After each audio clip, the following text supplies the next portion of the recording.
Hi everyone, my name is Victoria Sorrentino and my presentation is on healthy eating, a modified paleo lifestyle. I have been using and implementing this paleo modification for about 3 months, and prior to that I was doing regular paleo dieting and gained about 40 pounds.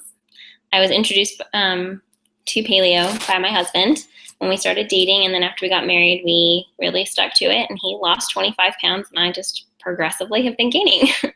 So I knew I needed to start to make some changes. I liked the theory of the diet, and I liked how I felt when I stuck to it, but it wasn't really realistic. So for those of you that don't know about paleo, I'm going to explain it, and then I'm going to dive into the modifications I've made.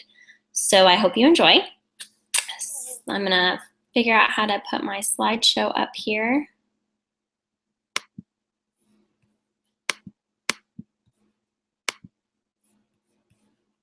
Hopefully you guys can all see this.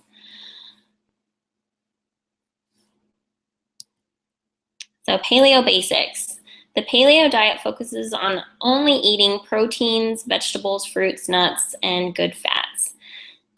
So this narrows down the eating field quite a bit. It doesn't specify anything on calories, and it's really not easy to eat this way on a budget, on the go. Like, I work full-time and go to school full-time. I have a dog, a puppy, and so my life's super busy. So it's not very conducive for that. And it's also really hard to eat out when you have these different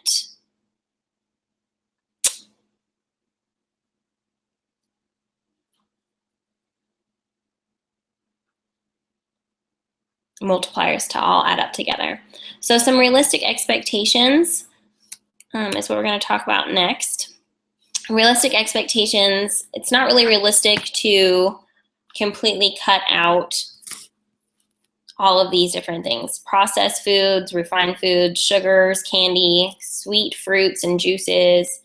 The big one for me is grains, bread, beans, and they want us to avoid all GMO foods, extracted seed oils, and dairy. So this is a lot of options that we're cutting out, mostly for good, but it can be really limiting when you're trying to cook meals and grocery shop. I felt denying our systems of all grains was excessive, and when I cheated on the diet, my body reacted immediately to storing everything. Like, if I ate a cookie, I gained 2 pounds. It was pretty ridiculous. So when I was trying to find modifications, because my husband was so successful with it, I wanted it to be minimal.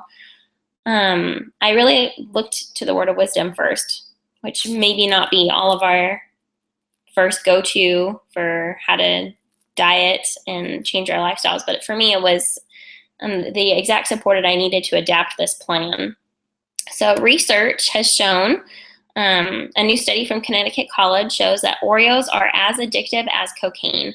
According to the new study, eating the iconic black and white cookies activated more neurons in the rat brain's pleasure center than drugs such as cocaine. So this is something that we really have to pay attention to when we are deciding what to add back into the paleo diet and what not to. It's really important to understanding that there are natural sugars and carbs, so it can be hard to cut those out in the first place, and then to reintroduce them, you can start to crave them more. So carbs are things like bread, pasta, chips. They can also be like the extremes, like Oreos, cookies, and sugars. So we need to adapt and overcome for our overall eating habits. I found that over the last 3 months, introducing some carbs into my diet has helped control my sugar cravings and my resolve, and I've actually have been losing some weight. Just some examples and things I'd like to share are that I have been making some small modifications for everyday meal planning. When I make pizza, I make a cauliflower crust because the dough is the carb-rich focus of the meal, but I may make a few breadsticks or like serve a small side of pasta salad with this cauliflower pizza when I make it for my family. These nachos you see on the right, they are made with baked sweet potato chips, because chips, or like if you were gonna do tacos, the tortillas are like really the carb-rich food. And so, but if you cut that out and replace it with something that isn't, and you can still enjoy these meals that are a lot easier to make and to prepare for. And then if you wanted to serve a small side of rice and black beans, that wouldn't necessarily be a negative thing because your entire meal wouldn't be carb rich.